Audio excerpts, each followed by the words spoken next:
ప్రేమగల ఈమె అచ్యుతుడమైన సజీవుడు నిజమైన నిత్య జీవము కలిగిన సత్యదేవుడవైన ఆకాశమందును అంతటా అన్ని సమయాల్లో ఉన్న మా పరలోకపు తండ్రి యేసుక్రీస్తు ప్రభువు నామమును బట్టి హృదయపూర్వకమైన కృతజ్ఞతాస్తుతి ఆరాధన చెల్లిస్తున్నాం. కొంత సమయాన్ని ప్రభా ఆరాధించుకోవడానికి ఇచ్చిన కృపను బట్టి మీకు వందనాలు. వాళ్ళు పాల్పొందగా వాక్యపుల్లో మమ్మల్ని మేము పరీక్షించుకొని సరి చేసుకొని యోగ్యమైన బల్లో పాల్పొందడానికి కృపనింది. చదువుకునే లేఖన మా ద్వారా మాతో మాట్లాడండి. మెల్లని స్వరాన్ని విడిపించాయి. వాక్యం వెళ్ళి దేవుతో వెలుగు మాలో తీసుకొని రండి. నిష్ప్రయోజకుడైన నన్ను జ్ఞాపకం చేసుకొని మీ శిల్వ చాటును మరుగుపరిచి కాలు చేసి ఆత్మహత్యను పాడుకోవాల్సిందిగా కోరుచు. యేసు నామమున స్తుతించి ప్రార్థించి వేస్తున్నాము తల్లి. లూకా సువార్త 12వ అధ్యాయం మొదటి 3 వచనాలు, తర్వాత మరి 13 నుండి 21 వరకు చదువుకున్నాం. అంతలో ఒకరినొకడు త్రొక్కుకొన్నట్లు వేల కొలది జనులు కూడి అనుకుడు ఆయన తన శిష్యులతో మొదట ఇట్లని చెప్పసాగను. పరిసయ్యుల వేషధారణను పులిసిన పిండిని గుర్చి జాగ్రత్త పడుడి. మరుదైనదేదియు బయలుపరచబడకపోదు, రహస్యమైనదేదియు తెలియబడకపోదు. అందుచేత మీరు చీకట్లో మాట్లాడుకున్నవి వెలుగులో వినబడును, మీరు గదులయందు చెవులలో చెప్పుకున్నది విద్యల మీద చాటింపబడును. 13వ వచనం చదవండి. ఆ జన సమూహంలో ఒకడు, బోధకుడా, పిత్రార్జితములో నాకు పాలు పెంచబట్టవలనని నా సహోదరునితో చెప్పుమని ఆయనను అడగగా, ఆయన పోయి నీ మీద తీర్పనిగా నేను పంచిపెట్టువానిగా నన్నెవడి నియమించునని అతనితో చెప్పాను. మరియు ఆయన వారితో, మీరు ఏ విధమైన లోపమునకు ఎడమీయక జాగ్రత్త పడుడి. ఒకని కలిమి విస్తరించుట వాని జీవమునకు మూలము కాదనను. మరియు ఆయన నాతో వారితో ఈ ఉపమానం చెప్పాను. ఒక ధనవంతుని భూమి సమృద్ధిగా ఉండేది. అతడు నా పంట సమకూర్చుకొనుటకు నాకు స్థలం చాలదు గనుక తనలో తాను ఆలోచించుకొని చెప్పాను.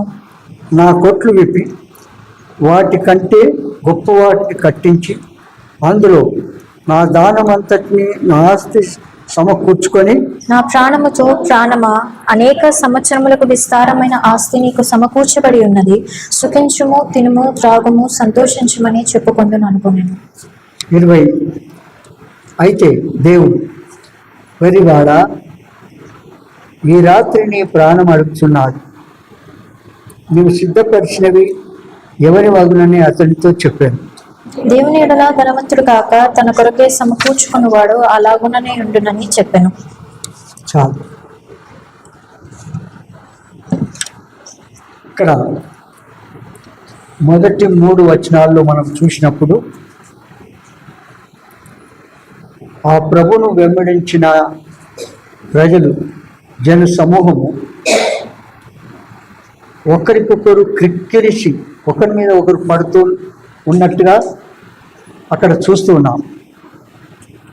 చాలామంది జనులు క్రీస్తు వద్ద కూడి ఉండిరి, కానీ జన సమూహం అంతా క్రీస్తు దగ్గర సమకూడారు. ప్రభు దగ్గరికి వచ్చారు. ప్రభు దగ్గరికి వచ్చినప్పటికీ కూడా ఆ ప్రియ ప్రభు వారికి కాక జన సమూహమునకు కాకుండా ఆయన నీతి విషయములను తన శిష్యులకు బోధించను. ఏమంటాడు? అంత జనమున్నప్పటికీ ఏం చేసినాడు? ఆయన శిష్యులకు బోధించాడు. ఈలాగన ఆయన సమూహములను లక్ష్య పెట్టక, ఎవరిని? ఒకరి మీద ఒకరు పడుతుంటూ ప్రభు దగ్గరికి వచ్చినారే, వారిని లక్ష్య పెట్టక తన శిష్యులకు బోధ చేయటను చూడగా అది ఎంత అత్యవసరముగా ఉండెనో స్పష్టంగా మనకు కనబడుతుంది. ఎందుకంటే జన సమూహములను విడిచిపెట్టి ఎవరికి చెప్తున్నాడు? ఆయన శిష్యులకు చెప్తున్నాడు. అర్థమయ్యా? ఆయన వెంబడించి అపోస్తులు వారికి చెప్తూ వస్తున్నాడు. ఆయన తన శిష్యులతో మొదట ఇట్లా అంటున్నాడు. ఏమంటాడు తెలుసా? పరిసయ్యుల వేషధారణ పులిపిండిని గురించి జాగ్రత్త. ఏంటిది? పరిసయ్యుల వేషధారణ పులిపిండిని గురించి మీరు జాగ్రత్తగా ఉండుడి అని తన శిష్యులకు తెలియచేస్తున్నాడు. వేషధారణ అనగా చూడండి, మత్తయి సువార్త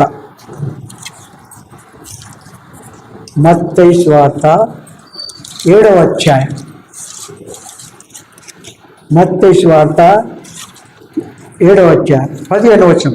అబద్ధ ప్రవక్తలను గురించి జాగ్రత్త పడి ఇక్కడ చూడు. వారు గొర్రెల చర్మములు వేసుకుని మీ వద్దకు వద్దురు కానీ చూడండి, లోపల వారు క్రూరమైన తోడేళ్లు. అబద్ధ ప్రవక్తలను గురించి జాగ్రత్త పడుడి. ఎవరి గురించి? అబద్ధ ప్రవక్తల గురించి జాగ్రత్త పడుడి. వారు గొర్రెల చర్మములను వేసుకొని మీ యొద్దకు వస్తురు కానీ లోపల వారు ఎలాంటి వారు? క్రూరమైన తోడేళ్ళు. ఆ ప్రభు శిష్యులకు తెలియజేస్తున్నాడు, పరిసయ్యుల విషయంలో చాలా జాగ్రత్త ఉండాలి. వారిని ప్రభు పిలకపోయినా జన సమూహం కంటే ప్రభుని వెంబడించే వాళ్ళు వీళ్ళు. ఎవరు? ఈ పరిసయ్యులు, శాస్త్రులు, ధర్మశాస్త్రోపదేశకులు, సద్దుకైలు, వీళ్ళందరూ కూడా ఎందుకు వెంబడిస్తున్నారు? అందరికంటే ముందుగా వీళ్ళు ఎందుకు వెంబడిస్తున్నారు? తప్పులు వెతకడం, తప్పులు పట్టడానికి. ఎక్కడ తప్పు చేస్తాడో ఏం చేయాలి? ఉరికి చేయాలి వాళ్ళ అన్నట్టుగా ప్రవర్తిస్తుంటారు. ఇలాంటి లక్షణాలు కలిగిన వ్యక్తులు ఆనాడు ఉన్నారు, ఏనాడు ఉంటారు, ఎప్పటికీ ఉంటారు. విన్నావా? అదే స్వభావం కలిగిన వారు, అదే క్రియలు కలిగిన వారు ఉంటారు. కనుక ఇక్కడ ఏమంటారు? గొర్రె చర్మములు కప్పుకొని వారి ఎలాంటి స్వభావం? లోపల క్రూరమైన స్వభావం కలిగిన వారు. వారి ఆంతర్యము మంచిది కాదు. వారి ఆంతర్యం చూడండి, 15వ అధ్యాయం లూకా సువార్త 15వ అధ్యాయం 1వ వచనం. ఒకప్పుడు సమస్తమైన సోకరులను పాపులను ఆయన బోధ వినుటకు ఆయన దగ్గరకు వచ్చుచుండగా ఆయన బోధ వినుటకు ఆయన దగ్గరికి వచ్చుచుండగా 6 నుంచి 9 దాకా చదవండి. మీరు నాతో కూడా సంతోషించుడి. చూడండి, మీరు నాతో కూడా సంతోషించుడి. తప్పిపోయిన నా గొర్రె దొరికినదని వారితో చెప్పును కదా, అటువలే మారు మనసు ఒక్కరలేని 99 మంది నీతిమంతుల విషయమై కలుగు సంతోషము కంటే మారు మనసు పొందు ఒక్క పాపి విషయమై పరలోకమందు ఎక్కువ సంతోషము కలుగును. చూడండి, ఆ ప్రభు సరి అయినదిగా తెలియజేస్తున్నాడు. ఏంటి చెప్పండి? మీరు నాతో కూడా సంతోషించు, తప్పిపోయిన నా గొర్రె దొరికినదని వారితో చెప్పును కదా. అటువలే మారు మనసు అక్కరలేని 99 మంది నీతిమంతుల విషయమై కలుగు సంతోషము కంటే. ఏమో చెప్పండి, ఏమర్థమైంది? మీకేమైనా అర్థమైంది చెప్పండి. మారు మనసు విస్తారంగా వాక్యం వింటారు, క్రైస్తవులు అనిపించుకుంటారు, విశ్వాసులు అనిపించుకుంటారు. దేవుడి ప్రజల మధ్యలో నేను కూడా ఒక దేవుని బిడ్డనే అన్నట్టుగా వాళ్ళు తలస్తూ ఉంటారు. అయితే ఏమంటాడు ఇక్కడ? ఏమంటాడు? అటువలే మారు మనసు అక్కర్లేదు అంటే ఏది? ఎంత చెప్పినా మారు మనసు పొందరు, హృదయం కఠినంగా చేసుకుంటారు. తమ నిజస్థితి తాము గుర్తించినప్పటికీ కూడా వారు ఏం చేస్తారు? పశ్చాత్తాపపడరు, మారు మనసు పొందరు, తమ పాపములు ఒప్పుకొని విడిచిపెట్టారు. ఇలాంటి వారిని పరిసయ్యుల జాతికి చెందిన వారు. పరిసయ్యులు ఒకప్పుడు యోహాను అరణ్యములో సువార్త ప్రకటిస్తూ వచ్చినప్పుడు అనేకులు మారు మనసు పొంది బాప్తిసానికి వచ్చారు.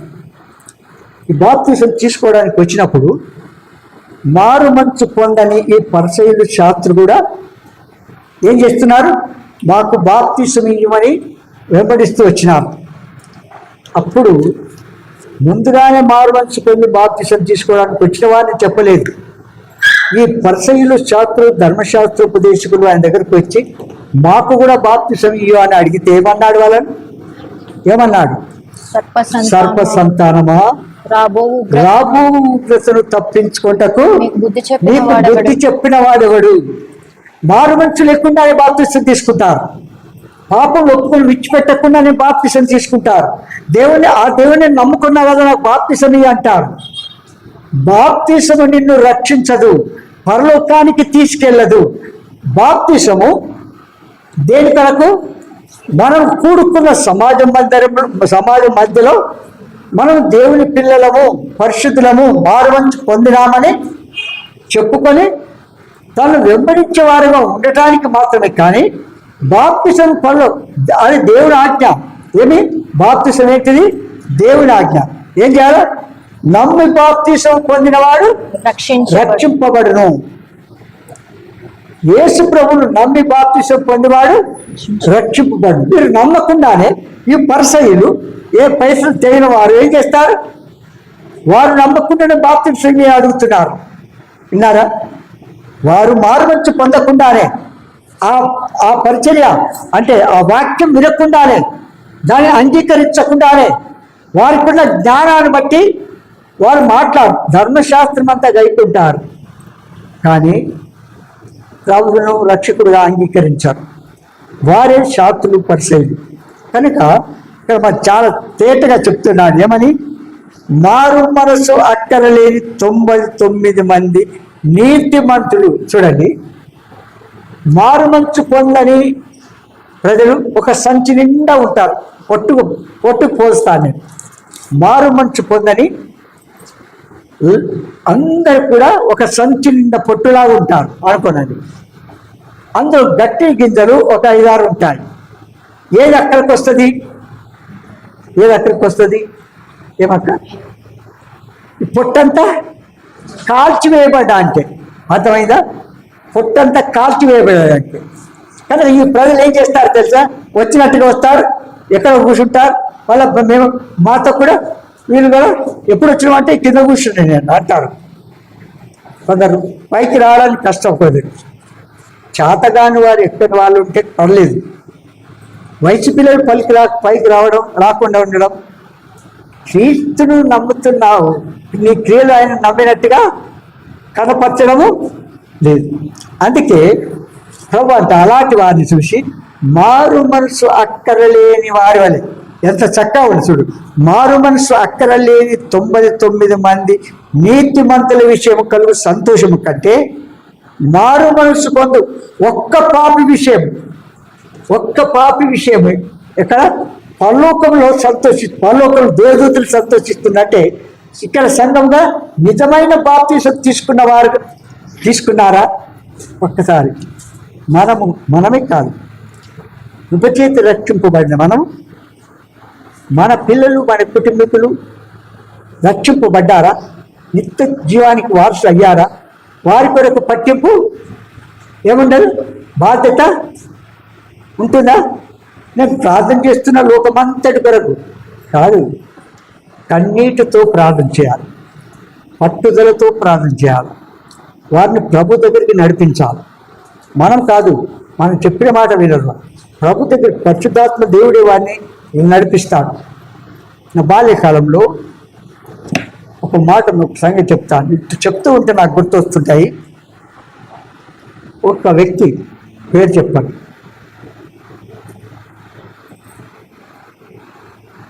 వారి కొరకు వ్యక్తిగతంగా కుటుంబంగా సంఘంగా ఎట్లు ప్రార్థన చేసినాను వారి రక్షణ కొరకు అంటే పట్టుదలతో ప్రార్థన చేశాను. పైన క్రియలు చూసినప్పుడు మారుమనసు పొందని వారి యొక్క లక్షణాలు ఎట్లుంటాయి? పూలు పెట్టుకోవడం, పాటకు పెట్టుకోవడం, సినిమాలకు వెళ్ళడం, నానా రకాల లోక సంబంధమైన ఉంటాయి. అవన్నీ నేను ఎవరి కొరకు ప్రార్థన చేస్తున్నానో వాళ్ళు ఈ పూలు పెట్టుకోవడం ఇవన్నీ అవి ఏంది డ్రామాలు, నాటకాలు, సినిమాలకు వెళ్తుంటే నా మైండ్ అంతా చట్ అనేది లోపల ఎంత బాధ. ఇదంతా కూడా ప్రభుకి ఎక్స్ప్లెయిన్ చేస్తూ వచ్చాను. ఏం చేసినాను? ఇదంతా కూడా ప్రభుకి ఎక్స్ప్లెయిన్ చేస్తూ వివరిస్తూ చెప్తూ వచ్చాను. వచ్చిన తర్వాత దేవుడు అద్భుత రీతిగా ఆ వ్యక్తిని రక్షించాడు. ఏం చేసినాడు? ఆ వ్యక్తిని రక్షించాడు. ఎంత సంతోషం చెప్పండి, నిజమా కాదా? కనుక మనము కాదు, మన కుటుంబీకులు, మన బంధువులు, మన సిరుగుపొరు వారు, మన సహపాటి వారు, మన జత పరివారు, మన ఊరు వారు, మా పట్టాల్సు వీరందరి రక్షణ కొరకు ఎలాగుండాలా? పట్టుదలతో విసుగక ప్రార్థించాలి. అన్న పట్టుదలతో ప్రార్థించింది, అవునా? తన అక్కర తీర్చుకోవడానికి పట్టుదలతో ప్రార్థించింది. అట్లా ఒక వ్యక్తి మన జీవితంలో ఎవరైతే ప్రభు దగ్గర రావడం లేదో ఏం చేయాలి? వారి కొరకు ఏం చేయాలి? దాని రండి అంటే పిలుస్తారు. ఎక్కడ వస్తారు? వాళ్ళ పన్ను వాళ్ళు మనల్ని ఎక్కతే ఇప్పుడు కదా, మనం పిలిస్తే ఇప్పుడు వస్తారా? బాల్యములోనే వారిని సండే స్కూల్లో వారిని పెంచాలి. చిన్న పిల్లలు సండే స్కూల్లో మంచిది బాల్యకాలం మందు పెంచినామనుకో, వారు పెద్దవారు అయిన తర్వాత ఆ వాక్యం పరిశుద్ధాత్మ కార్యం వాళ్ళు జరిగించి ప్రభువును అంగీకరించి వారు చాలామంది ఉన్నారు. అయితే వారిని లెక్క చేయకుండా ఆ పిల్లలు వారిని సండే స్కూల్లో ఉంచకుండా ఏం చేస్తారు? చిన్నవాళ్ళు కదా అని దగ్గర కూర్చుంటే ఏమైనా ప్రయోజనమా? మనం ఎప్పుడు ఆడుకుంటూనే ఉంటాం వాళ్ళతో. ఈ పిల్లలు ఎక్కడ పెట్టాలా? సండే స్కూల్లో పెట్టాలి. కనుక ఆత్మ రక్షింపబడాలంటే, ఒక ఆత్మ నిజమైన పశ్చాత్తాపం పొందినారంటే పరలోకము దేవదూతలు, భూలోకము ఎంత సంతోషం కదా. ఆ మారుమంచు పొందకుండానే ఈ పరిసయ్యులు ఏం చేస్తున్నారు? బాప్తిసానికి వస్తున్నారు. ఇక్కడ చూడండి. కనుక పరిసయ్యులు, శాస్త్రులు, వేషధారులు హృదయాన్ని ప్రభువుకు ఇవ్వకుండా పెదవులతో గణపరిచేవారు. వీళ్ళు ఏం చేసేవారు? పెదవులతో గణపరిచేవారు. వారి పారంపర్య ఆచారములకు, మనుషులు కల్పించిన పద్ధతులకు ప్రాధాన్యమిచ్చి దేవుని వాక్యాన్ని నిర్లక్ష్య పెట్టి బోధించేవారు. చూడండి, దేవుని వాక్యాన్ని నిర్లక్ష్య పెట్టి బోధించేవారు. చూడండి, వాక్యము అంటే ఇష్టం లేదు, ఎప్పుడో వచ్చి కూర్చున్నాం. వాక్యం అంటే ఇష్టమా? స్వార్థ అంటే ఇష్టమా? ఆ ప్రకారం నడుచుకుందామా? దేవుని వాక్యం విందామని ఆసక్తిగా పిలవకపోయినప్పటికీ ఎక్కడైనా పబ్లిక్ మీటింగ్ పెట్టిరు అనుకో, వాళ్ళే ఏం చేస్తారు? వద్దంటే పరిగెత్తుతారు, అవునా? అలాంటి దగ్గరికి వద్దంటే పరిగెత్తుతారు. ఎందుకు? ఇక్కడ ఇలాంటి దగ్గరికి రాలేదు. ఎందుకు రారు చెప్పండి? వారికి అనుకూలమైన బోధకులు నడిపించేవారు, వారి పాటలు, వారి ఆసక్తి ఎట్లుంటుంది? ఒక లోకంలో ఉన్న గంతులు చేసి అది ఎంజాయ్ చేస్తారు చూడండి, అట్లా ఉంటుంది అక్కడ పోయిన తర్వాత. కనుక పరలోక రాజ్యాన్ని చేరడానికి ఇంత జనసమూహం మనం మెడిస్తున్నప్పుడు వారిని రక్షణాత్మలోకి నడిపించాలన్న ఆసక్తి వారికి ఉంటుందా? ఏమాత్రమును ఉండదు. కనుక పాపి పరిశుద్ధులు అవుట ద్వారా పరలోకంలో దేవుని దూతలు కూడా సంతోషిస్తారు. కనుక మన జీవితంలో ఇక్కడ వారు చూస్తున్నాం ఏమిటంటే, మనుషులు కల్పించిన పద్ధతులు ప్రాధాన్యతనిచ్చి దేవుని వాక్యాన్ని నిర్లక్ష్య పెట్టి బోధించేవారు. వారు క్రీస్తునే ఆరాధిస్తారు. ఎవరిని ఆరాధిస్తారు? వారు క్రీస్తునే ఆరాధన చేస్తారు. వారు క్రీస్తునే ఆరాధన చేస్తారు. అయితే అది వ్యర్థమైన ఆరాధన అంటారు. వాళ్ళు చేసే ఆరాధన వ్యర్థమైన ఆరాధన. చూడండి, క్యాథలిక్స్ ఉన్నారు, తెలుసా మీకు? క్యాథలిక్స్ ఎంతమందికి తెలియదు చెప్పండి, తెలిసిన వాళ్ళు చెప్పండి. క్యాథలిక్స్ అంటే ఎంతమందికి? రోమన్ క్యాథలిక్ చర్చ్ వాళ్ళకి తెలుసా? అదొక గ్రూప్ అని తెలుసా? అది తెలిస్తే చాలు. అయితే క్రీస్తుకు విరోధులు వాళ్ళు, క్రీస్తుకు విరోధులు, దేవుని వాక్యానికి విరుద్ధంగా ప్రవర్తించేవారు. క్రీస్తు మరి అంత్యక్రీస్తు వాళ్ళ నుంచి రానై ఉన్నాడని తెలుస్తుంది. క్రీస్తుకు విరోధులు అని ఎట్లా చెప్పండి? నేను ఎట్లా చెప్పగలుగుతాను? మీరు చెప్పండి చూద్దాం. ఒక్క మాట మీకు అర్థం. వాళ్ళు ఓపెన్గా చెప్పినాను, అవునా? వాళ్ళు ఎట్లా విరోధులు?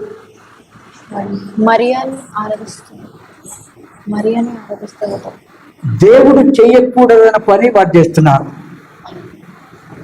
ఏమిటి ఆ పని? విగ్రహారాధన.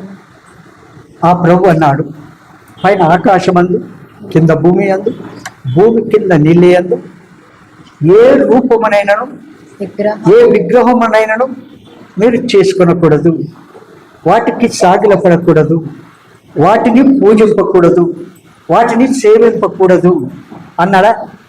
ఏ రూపాన్ని చేసుకోవద్దు. వాళ్ళు ఏం చేస్తున్నారు? క్రీస్తుని ఒప్పుకుంటున్నారా? క్రీస్తుని ఒప్పుకుంటున్నారా? క్రీస్తును లేకుండా వారు ఒప్పుకోకుండా ఉండరు. క్రీస్తును ఆరాధన చేసినట్టుగానే ఉంటారు, కానీ అది ఎలాంటి ఆరాధన? అది వ్యర్థమైన ఆరాధన. వ్యర్థమైన ఆరాధన. మత్తయి సువార్త 23:25 నుంచి చదవండి. అయ్యో వేషధారులైన శాస్త్రులారా, పరిసయ్యులారా, మీరు గిన్నెయు పల్లెమును వెలుపట శుద్ధి చేదురు గాని అవి లోపల దూపుతోనూ అజితేంద్రియత్వముతోనూ నిండి ఉన్నవి. చెప్పండి. అయ్యో అంటే చాలా విచిత్రకరమైనది ఆ మాట. ఇంతకుముందు చెప్పాను, దాని విషయం ఎప్పుడు చెప్తాను, టైం లేదు కనుక. అయ్యో అయ్యో ఎవరన్నా అనానుకూలమైన వ్యక్తులకు అటాక్ వచ్చింది, నాకు హార్ట్ అటాక్ వచ్చింది. అయ్యో అంటామా లేదా?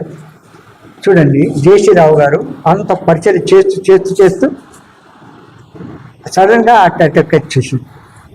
ప్రభు తీసుకెళ్ళిపోయాడు. తక్కిన వారు విశ్వాసుడు అయ్యో అంటారా లేదా? చూడండి, ఆయన ఒక్కడు ఉండే, ఆయన కూడా వెళ్ళిపోయినాడు. కనుక ఈ శాస్త్రులు పరిసయ్యులు అయ్యో వేషధారులైన శాస్త్రులారా. ఏం దారులు? వేషధారులు. పరిశుద్ధాత్మ దేవుడే వారి విషయం చెప్తుంటే మనం ఎవరము? పరిశుద్ధాత్మ దేవుడే చెప్తుంటే ఏమంటున్నాడు? వేషధారులైన శాస్త్రులారా, పరిసయ్యులారా. వాళ్ళు ఏం చేస్తారు? పైన పాత్ర పైన ఏం చేస్తారు? శుద్ధి చేస్తారు. లోపల ఆంతర్యము శుద్ధి చేసేది ఉండదు. చూడండి, మనం పళ్ళు తోముతూ ఉంటాం, అప్పుడప్పుడు ఈ పుచ్చు పండ్లు ఉంటాయి, పుచ్చిపోయిన పండ్లు ఉంటాయేమన్నా? అవి మంచిగా తోమకపోతే తినడానికి తింటే అవి ఏర్పడుతూ ఉంటాయి. ఈ పుచ్చిపోయినటువంటి ఈ పళ్ళుని ఏం చేస్తాం? అది మనిషికి బాధ కలిగిస్తుంది. దాని పక్కనున్న మా పళ్ళు కూడా ఏం చేస్తుంది? తినేస్తుంటుంది. విన్నవా? అటు తినకుండా ఉండాలంటే ఏం చేయాలి? ఆ పళ్ళును తీసి పారేయాలి. ఏం చేయాలి? ఆ పుచ్చిపోయిన పళ్ళును తీసేయాలి, అప్పుడు ఉంటాయి. ఇక ఈ మధ్యలో ఒకసారి చెప్పిన ఒక కార్పెంటర్, ముస్లిం అతను నా దగ్గరకు వచ్చింది. పని చేయడానికి పిలిచిన వస్తాడు అప్పుడప్పుడు.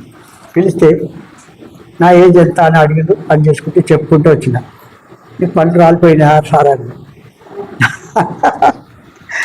అంటే నాకు పండ్లు రాలిపోలేదా, బాగానే ఉన్నాయి, మరి నువ్వు ఏ పేస్ట్ వాడతావు సార్ అన్నాడు. నేను కాలిగేట్ వాడతా అని అన్నా. పర్లేదు అన్నాడు. ఎందుకు చెప్పండి, పైన పైన కడగడం కాసుమా, లోపల ఆంతర్యంలో ఉన్నటువంటి స్వభావాన్ని కడుక్కోవాలి, పశ్చాత్తాపడాలి, క్షమాపణ వేడుకోవాలి. మన మన మన విషయంలో, మన కుటుంబ విషయంలో, మన పిల్లల విషయంలో నీకు ఎంత శ్రద్ధ ఉంది చెప్పండి, ఉందా? ఎంత శ్రద్ధ ఉంది? అందుకే మీరు గిన్నెయు పళ్ళెమును వెలుపట శుద్ధి చేయుదురు కానీ అవి లోపల దోపుతోనూ అతిథేంద్రియంతోనూ నిండి ఉన్నవి. గుడ్డి పరిసయుడా, ఎలాంటి వాడు? గుడ్డి పరిసయుడా, గిన్నెయు పళ్ళెమును వెలుపల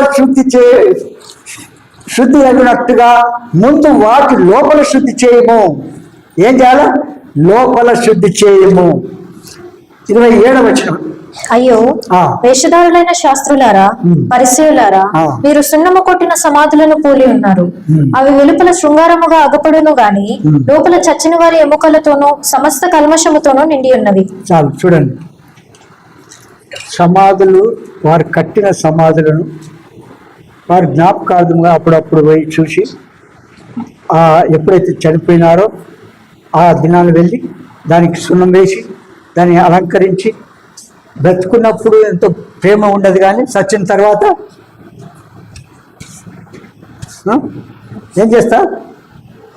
బ్రతుకున్నప్పుడు వారి విషయము, వాక్యం ఎందుకు వినలేదు, మందిరం ఎందుకు కోసేయలేదు, ఎందుకు వాక్యము అయిపోయిన తర్వాత వస్తారు అనేది ఎవరైనా ఉన్నదా? ఏమక్క ఉన్నదా అంటున్నా. చూడండి, మన భక్తి ఎలాంటిది? పరిసయ్య శాస్త్రం చేసి భక్తి మనం చేస్తే మన వెంబడించే మన దగ్గర మన పిల్లల విషయమే ఏం చెప్తాం చెప్పండి?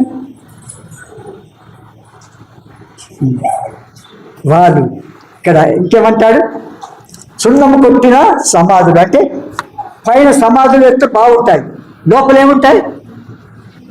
ఎండిపోయిన ఎముకలు. అవునా? ఎముకలు మంచి వాసన, సెంటు వాసన వస్తుంది, అది తీస్తే చెప్పండి. అలాంటి లక్షణాలు కలిగిన వ్యక్తుల విషయంలో మనం ఎంత బాధ్యత తీసుకోవాలా? ఈ పరిసయ్యుల శాస్త్రం తీసుకుంటారా? వారు తీసుకోరు. ఏం చేస్తారు? వారి లక్షణాలు కలిగి ఉండి అదే లక్షణాలు లేని వారితో స్నేహం చేస్తారు. స్నేహం చేసి వారు చెప్పినట్టుగా వింటారు, కానీ మనం చెప్పింది వినరు. మనం చెప్పింది దేవుని వాక్యాన్ని కూడా వినరు. చెప్తాను చూడండి. ఆ తర్వాత అవి వెలుపల శృంగారముగా ఆగుపడును కానీ లోపల చచ్చిన వారి ఎముకలతో సమస్తం కల్మషముతో నిండి ఉన్నవి. వారి హృదయాల్లో ఏమున్నది? కల్మషముతో నిండి ఉన్నది. పేరుకు చెప్పుకుంటున్నారు పరిసయ్యులు శాస్త్రులు. ఈ పరిసయ్యులు శాస్త్రులు ధర్మశాస్త్రాన్ని తూచా తప్పకుండా పాటించేవారు. ఒక్క పొల్లైనను కూడా విడిచిపెట్టేవారు కాదు.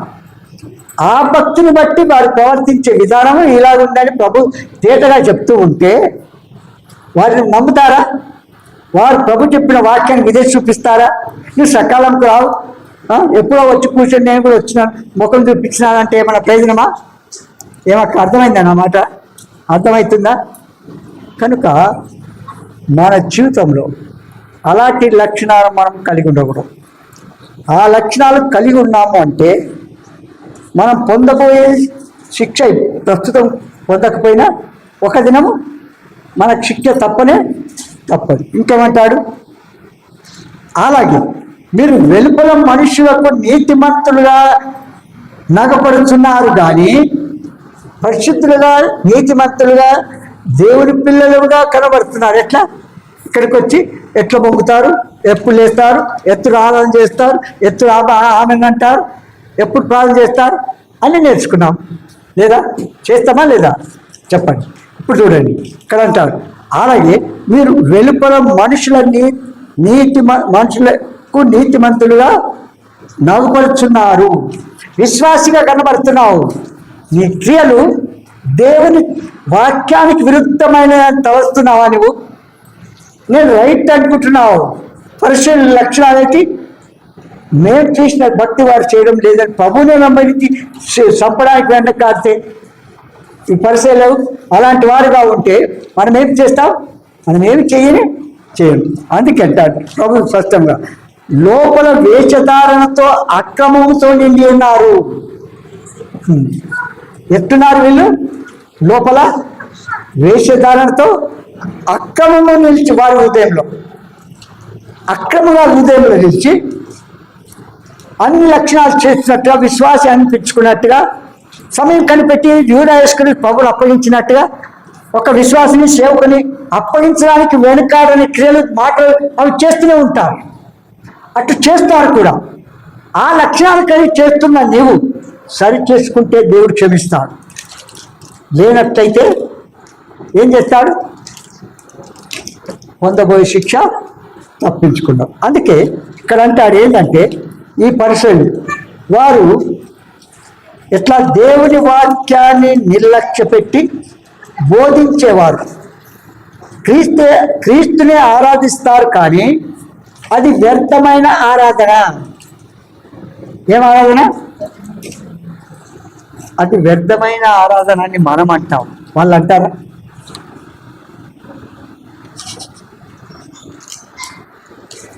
అంటే ఈ యాక్షన్లు చేయడం లేదు ఇక్కడ. అవునక్క, ఈ యాక్షన్లు ఇక్కడ చేయడం లేదు. అవునా? వీళ్ళ దగ్గర ఈ శరీర సంఘము కాదు. ఏది శరీర సంఘమో పరలోకానికి ఏది సిద్ధపరుస్తున్నారో వారు గుర్తించారు. అందుకే వ్యర్థమైన లూకాసు వార్త 11వ అధ్యాయం 42 నుండి 44 వరకు చదవండి. అయ్యో పరిసయ్యులారా, మీరు పుదీనా, సదాప మొదలైన ప్రతి కూరలోను 10వ వంతు చెల్లించుచున్నారే గాని న్యాయమును దేవుని ప్రేమను విడిచిపెట్టుచున్నారు. ఏమి విడిచిపెడతారు? న్యాయమును దేవుని ప్రేమను. చూడండి, న్యాయమును దేవుని ప్రేమను విడిచిపెట్టుచున్నారు. వాటిని మానక వీటిని చేయవలసి ఉన్నది. అయ్యో పరిసయ్యులారా. ఒక్క నిమిషం. విశ్వాసులని, పరిశుద్ధులని, రక్షింపబడ్డామని చెప్పుకున్న విశ్వాసులే ఏమియరు? ఇక్కడ ఏముంది? ఏమియరు అంటారు? నేను కాదు. ఏం ఇయ్యాలంట? పుదీనా, సదవ మొదలైన ప్రతి కూరలోను 10వ వంతు చెల్లించువారు వీళ్ళు. అవునా? ఏం చెల్లిస్తారు? మీలో చెప్పండి చూద్దాం. దానిలన్నా 10 సంచుల బియ్యం ఏమొచ్చింది? 10 సంచుల బియ్యం వచ్చినాయి. ఎన్ని ఇవ్వాల దేవునికి? ఎన్ని ఇవ్వాల? నా భాష అర్థమవుతుందా? చెప్పు. ఇస్తున్నారా?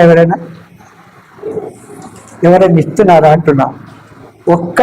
మనకి వచ్చే దాంట్లోనే కాదు, మనం తినే తిండిలో కూడా భావం ఇస్తున్నారు.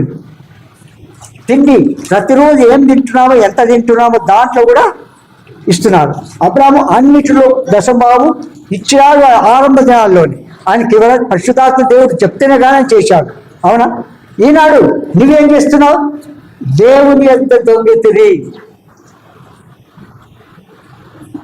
విశ్వాసులను వేషం వేసుకుంటావు. దేవుని ఎంత దొంగలు మంచినా? దేవుని దగ్గర పోస్టులు అనిపించుకున్నాడు. దొంగ లక్షణాలు పోయినాయా? యూదా ఎక్స్ప్రెస్లో పోయాయా? ఆయనతోనే ఉన్నాడు. ఆయన దేవుడు అన్నాడు. ఆయన వంగమంటే వంగి లేచి పరిచయకి వెళ్ళంటే పరిచయకి వెళ్ళినని చేసాడు. ఏం చేసాడు? చివరికి ఆ లక్షణాలు కలిగిన జీవితం నీలో ఉంటే నువ్వు అదే జాతికి చెందిన వ్యక్తి అని తలుస్తున్నావా? నువ్వు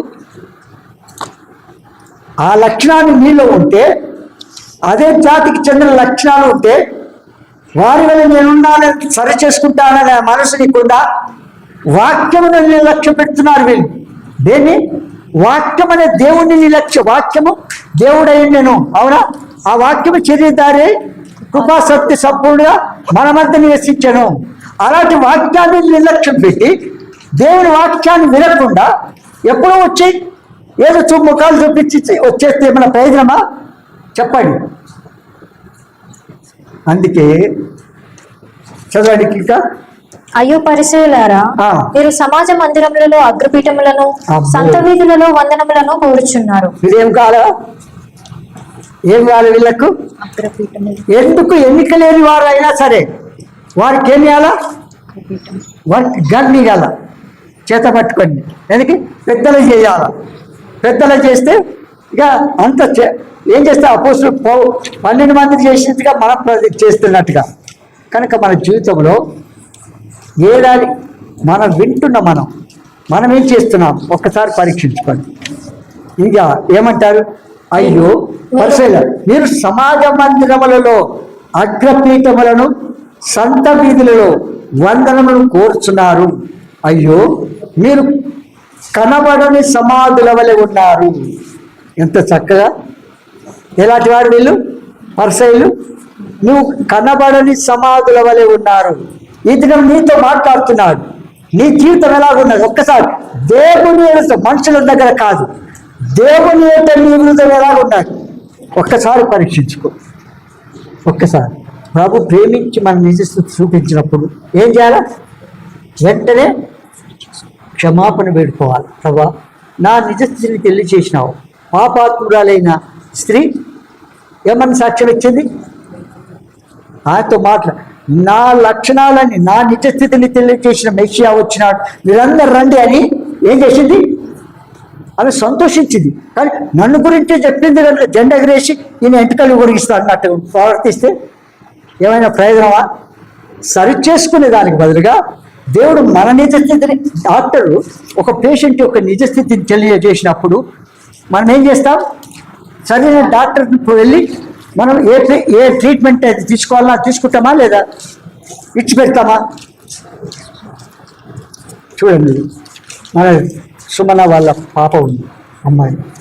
అది చాలా మంచిగా ఉంది, ఏం లేనట్టుగా కొద్ది ఏమంట చెస్ట్ అవన్నీ చేసేస్తే ఏమైంది? చివరికి కిడ్నీ ఈ విధంగా అయిపోయిందని చాలా అప్పుడు సరైన డాక్టర్ దగ్గరికి వెళ్ళి ఆపరేషన్ చేసుకుంటే ఇప్పుడు డిశ్చార్జ్ అయ్యి ఇంటికి వచ్చి ఏమంటారు?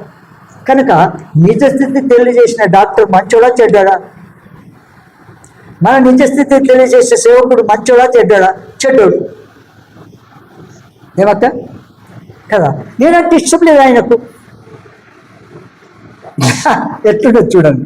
నేనంటే ఆయనకి ఇష్టం లేదండి. మనము ఏదో ఒక బ్లేమ్ వేసి వెళ్ళిపోవాలి. ఏమంటారు? ఏదైనా ఒకటి రాయేసి వెళ్ళిపోవాలి. అది వారి స్వభావం మార్చుకోవాలి. కానీ మన నిజస్థితి సరి చేసుకోవాలి. కానీ సరి చేసుకునే దానికి బదులుగా అది అట్టే ఉంచి వెళ్ళిపోతే ఏం జరుగుతుంది? ఏమైనా ప్రయోజనమా? ఏం ప్రయోజనం? మీకు చాలా చెప్పాను, అప్పుడప్పుడు చెప్తూ ఉంటే మీకు అర్థమవుతుంది. మరొకసారి చెప్తాను. పురాతన కాలంలో ఈ దినాల్లో ఉన్నట్టుగా లాట్రిన్స్, బాత్రూమ్స్ ఉండేటివి కావు. అవునా?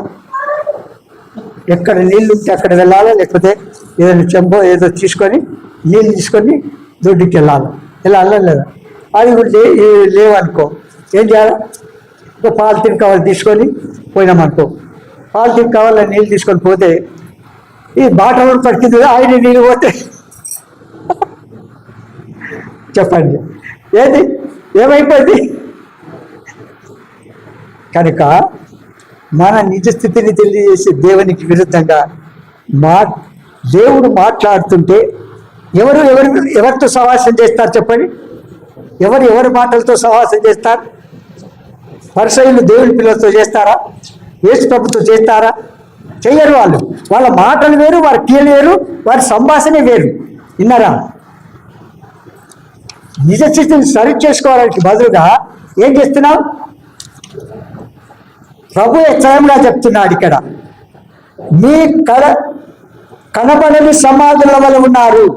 వాటి మీద నడుచు మనుషులు అవి సమాధులని ఎరగరనను. కనుక మన జీవితంలో మనం ఇలా కొనసాగిస్తున్నాం. ఒక్కసారి మనం పరీక్షించుకొని సరి చేసుకోవాలని ప్రభు పేట మనం చేస్తూ వస్తున్నాం. వారు వేషధారణ లక్షణాలు కనబడుచున్నవి. ఎవరి? పరుషుల శాస్త్రుల యొక్క వేషధారణ యొక్క లక్షణాలు కనబడుతున్నవి.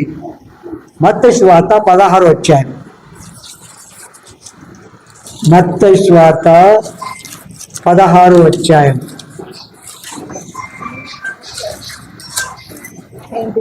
5 నుండి 11 వరకు చదవండి. ఆయన శిష్యులు అద్దరికి వచ్చి రొట్టెలు తెచ్చుటకు మరచిరి.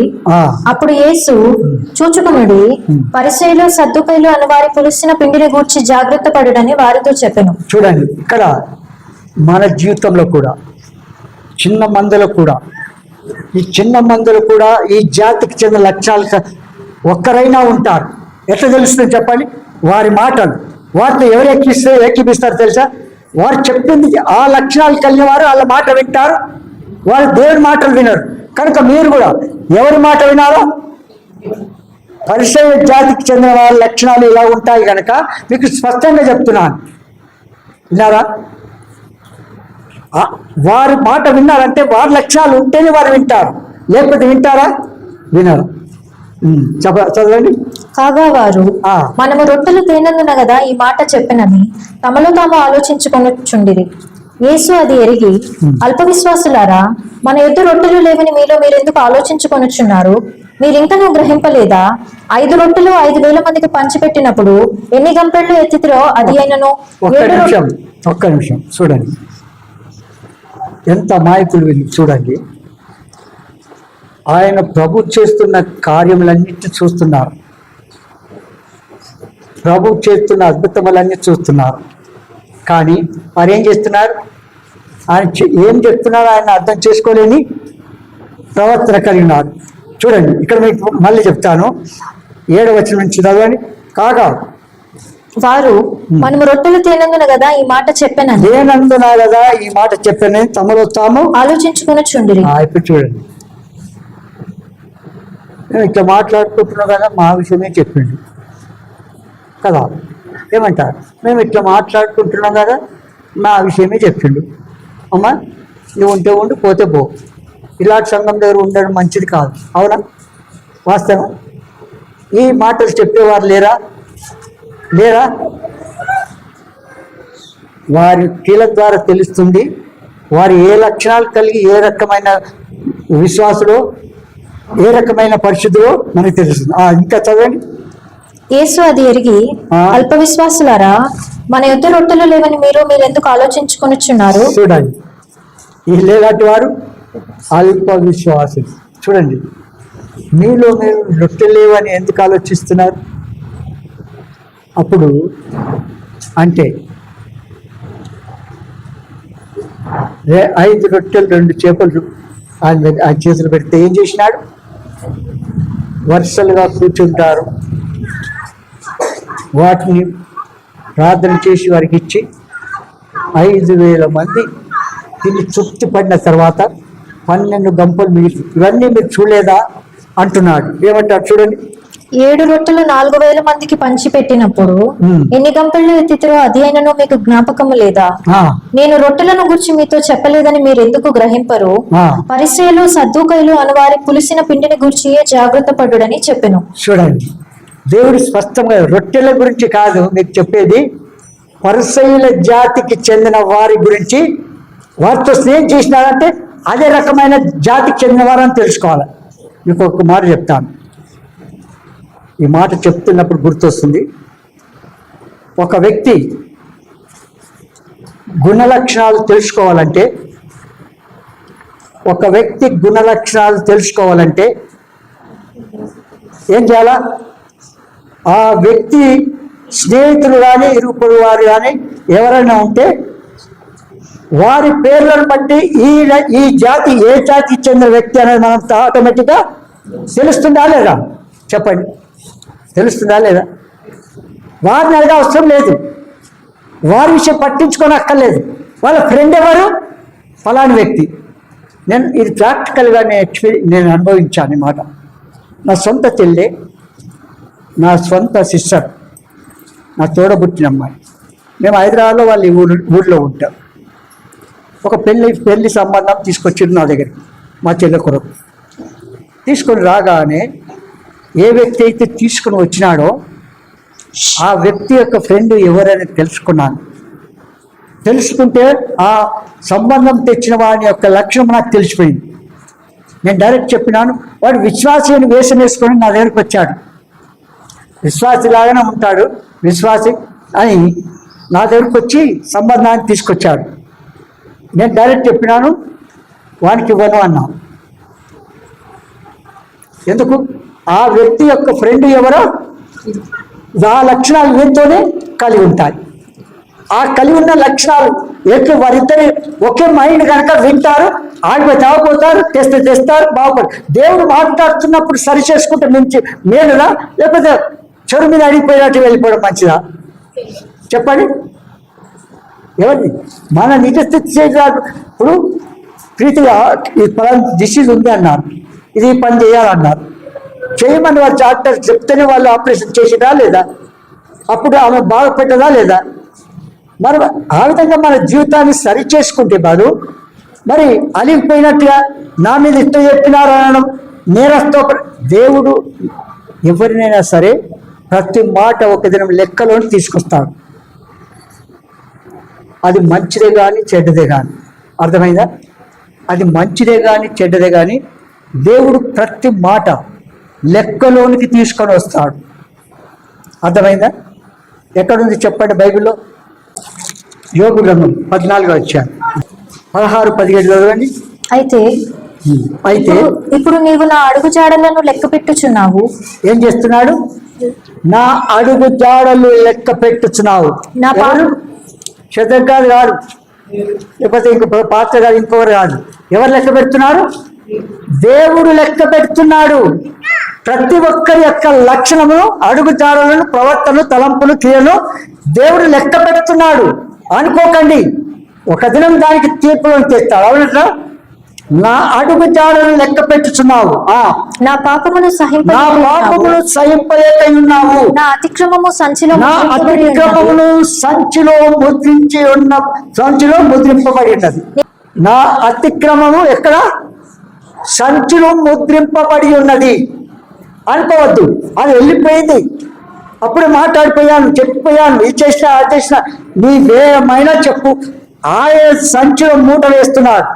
అట్లు ఎన్ని మూట కడుతున్నారో చూస్తున్నావా? నువ్వు చలి రక్షింపబడ్డాక ముందు నుంచి ఇప్పటి వరకు కూడా మంచి ఎన్ని చేసావు, చెడ్డ ఎన్ని చేసావు, అవన్నీ కూడా ఏం చేస్తున్నాడు? సంచిలో మూట కట్టిస్తున్నాడు. ఇంకేమంటాడు? నేను చేసిన దోషమును భద్రముగా ఉంచి ఉన్నావు.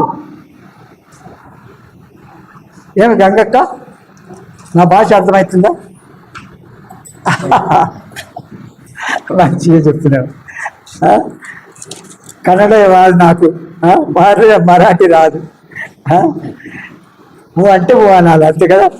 ఆయన అంటుంటారా అనిల్ దగ్గరికి పోతే?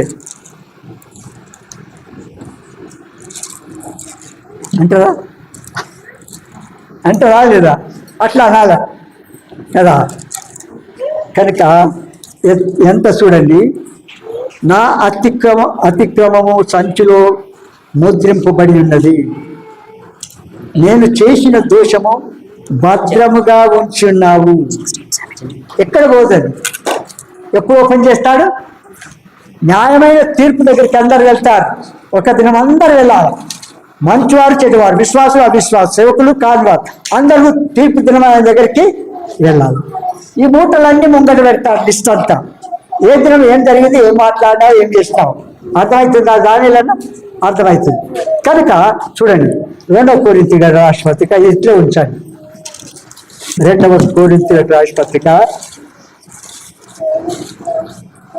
2 కొరింథీయుల రాసిన పత్రిక 5వ అధ్యాయం 10వ వచనం. ఎందుకనగా తాను జరిగించిన క్రియల చొప్పున అవి మంచివైనను సరే. చూడండి, తాను జరిగించిన క్రియల చొప్పున అవి మంచి గాని చెడ్డవైనను సరే దేహముతో జరిగించిన వాటి ఫలమును. చూడండి, సరే, దేహముతో జరిగించిన వాటి ఫలమును ప్రతివాడును ప్రతివాడు పొందినట్టు మనమందరం క్రీస్తు న్యాయపీఠం ఎదుట ప్రత్యక్షము కావలేను. అమ్మా, అవునా? నేను చెప్పేది వాస్తవమేనా? సత్యం చెప్తున్నానా, కల్పన కథలు చెప్తున్నానా? వాస్తవమైన రీతిగా వాక్య ప్రకారం మీకు చెప్తున్నాను. అలాంటప్పుడు మనం సరి చేసుకోవాలా, లేకపోతే దులిపేసుకొని వెళ్ళిపోదాం, ఇతరులకు అంటిద్దామా? ఏం చేయాలి చెప్పండి? మెల్లగంటే సైలెంట్ కిల్లర్. సర్పం అవ్వ దగ్గరికి ఎట్లా వచ్చింది? సైలెంట్గా వచ్చింది. వచ్చిందా లేదా? నువ్వు విశ్వాసి, మా అక్క బాగా పెద్దది, నువ్వు మంచి అనుభవం ఉంది. అవునా? అట్లుందా? నువ్వు పిచ్చివానా? ఇంతవరకు తెలియదా నీకు? ఇంతవరకు. ఇది మన భాష. విన్నారా? ఏదైనా సరే ప్రభు ఒక దినం నిన్నైనా నేను బోధకున్న నాకు కఠినమైన తీర్పు ఉంది. నేను చెప్తున్నానంటే ఏమంటారు? కనుక మన జీవితంలో ఏం చేయాలా?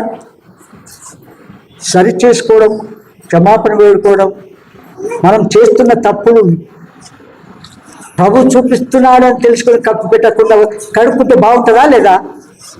దావీదు ఏం చేశాడు? పాపం చేసి కొనసాగించాడు. అప్పుడు దేవుడు అవన్నీ చూస్తున్నాడు, ప్రవక్తను పంపించాడు, వెళ్ళిపో అందరూ వాటి సంగతి చెప్పన్నాడు. ప్రవక్త ఏం చేసినాడమ్మా? ఆయన చేసిన నిజస్థితిని అంతా చెప్పిందా లేదా? ఒక స్టోరీ చెప్పిన. ఇప్పుడు ఆ నిజస్థితి తెలుసుకున్న నీవు పగను పెంచుకుంటావా, సరి చేసుకుంటావా? చెప్పు. పెంచుకుంటానంటే దానికి కూడా ప్రతిఫలం, ఎవరితో మంచి కానీ చెడ్డ కానీ ఒక దినము. కనుక అలాంటి వారి విషయంలో మీరు జాగ్రత్తగా ఉండాలి. ముందే చెప్తున్నాను. నూతనంగా వచ్చేవారి సంగతి కూడా చెప్తున్నాను. పాత వారిని పంపిస్తే కొత్త వారు ఉండిపోకుంటారా? చెప్పండి. వారు ఏ లక్షణాలు కలిగిన వారో తెలుసుకోవాలి. విన్నారా?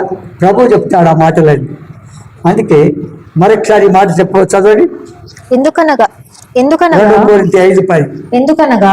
తాను జరిగించిన క్రియల చొప్పున అవి మంచివైనను సరే, చెడ్డవైనను సరే, దేహంతో జరిగించిన వాటి ఫలమును ప్రతివాడును పొందినట్లు మనమందరమును క్రీస్తు న్యాయపీఠం ఎదుట ప్రత్యక్షము కావలేను. ఇంకా దాని విషయం ఎక్స్ప్లెయిన్ చేయండి. హెబ్రీయులకు రాసిన పత్రిక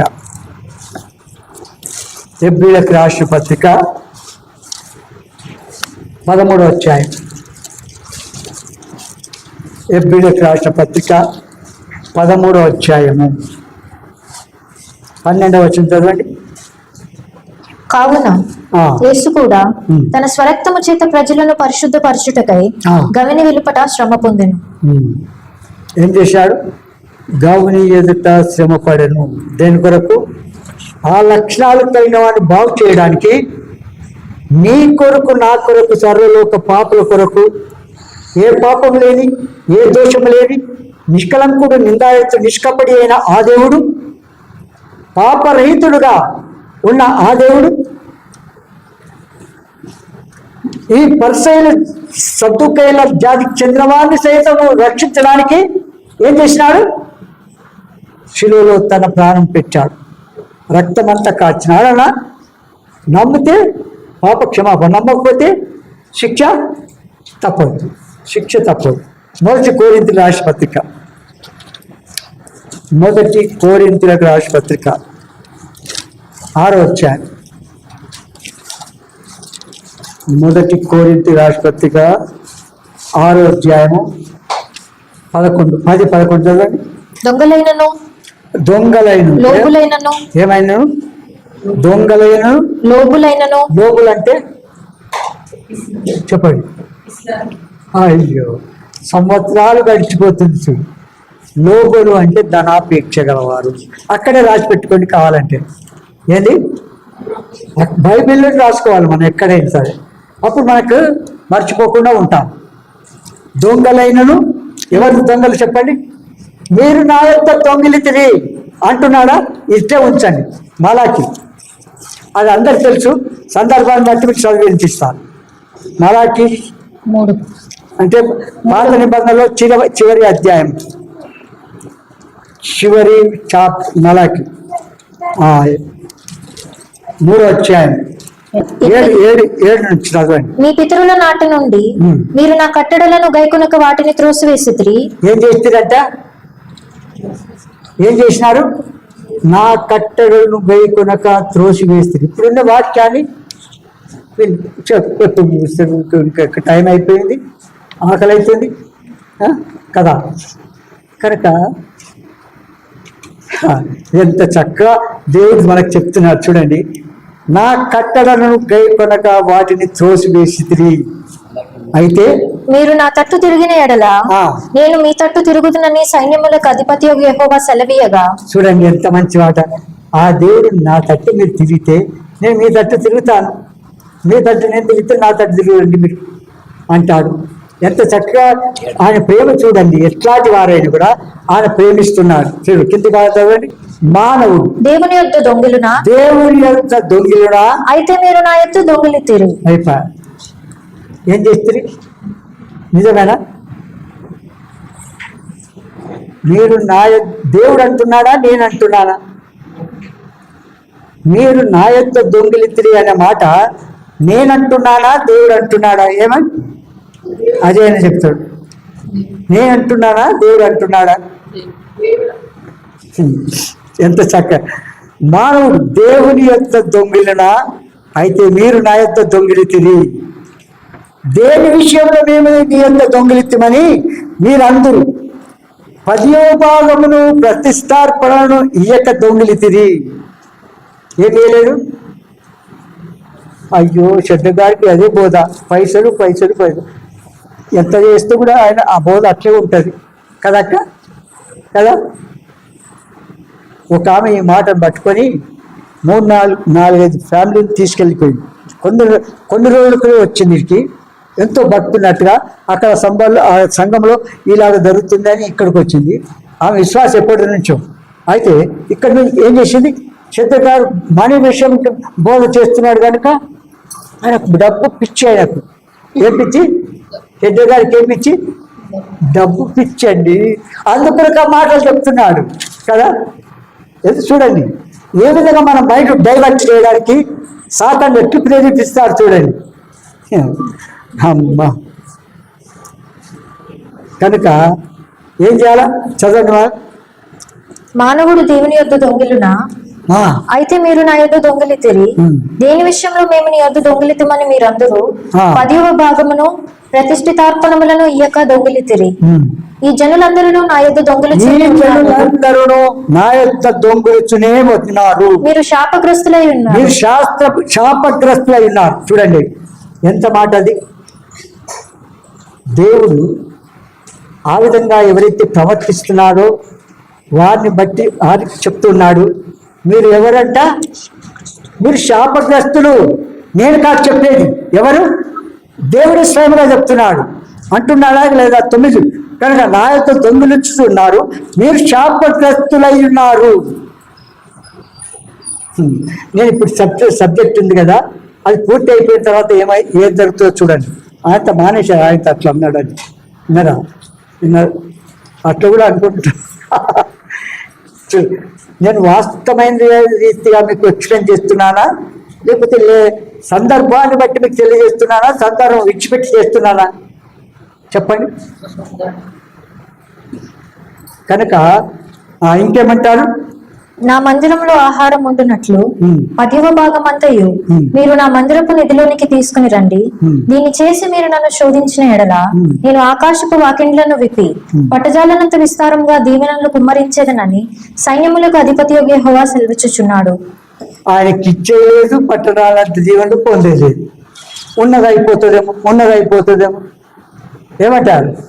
మనకు ప్రార్థన జీవితం కలిగి ఉంటే, మోకాళ్ళ జీవితం కలిగి ఉంటే అవన్నీ పట్టజాల దీవెనలు దేవుని దగ్గర తీసుకోవచ్చు మనం. అలాంటి దేవుని మనం కలిగి ఉన్నాం. నేను అతిశయంగా చెప్పగలను. నేను ఏమంటారు? నా సాక్ష్యము ఎట్లుంది చెప్పండి. మీకు ఎన్నిసార్లు చెప్తూ వచ్చినానా? ఏమంటారు? నేను పలుకులు కొట్టుకుంటూ ఇక్కడికి వచ్చినానా? ఆ దినాల్లో మీకు నేర్చుకోవడానికి ఎన్నిసార్లు చెప్పినాను.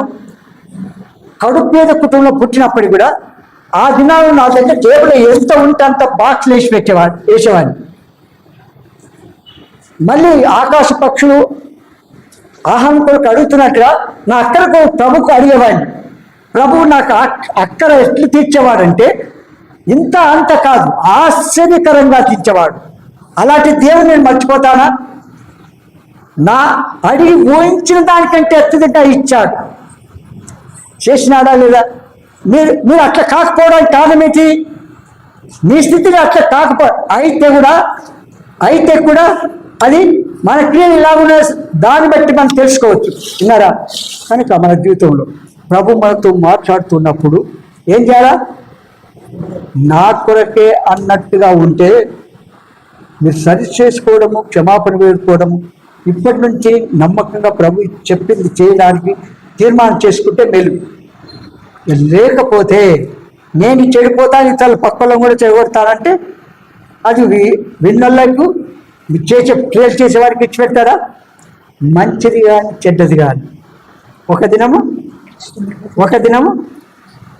ఎంతమందిని తీసుకొస్తున్నావు అంటాడా, ఎంతమందిని పోగొడుతున్నావు అంటాడా? ఏమంట? నేను రావడం కష్టం, మా ఆయన రమ్మంటే ఆడొస్తాడు. ఏమంట? మీరే ప్రార్థన చేయండి అని తింటారు.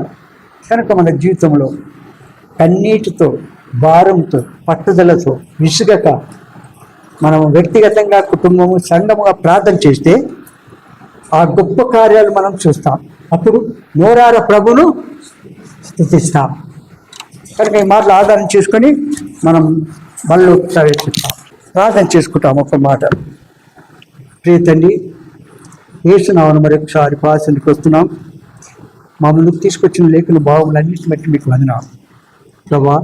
మానవ దుబాటు విత్తబడిన వాక్యానికి పరిశుద్ధాత్మ కార్యం లోతుగా జరిగించి పాపకి రక్షణ, విశ్వాసకి ఎదుగుదల, ముందుకు నడిచే ప్రజలకు అధికమేమకు నడుతుంది.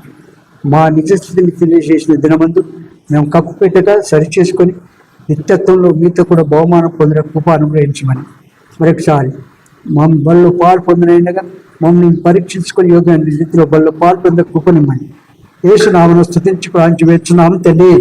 ఆమేన్.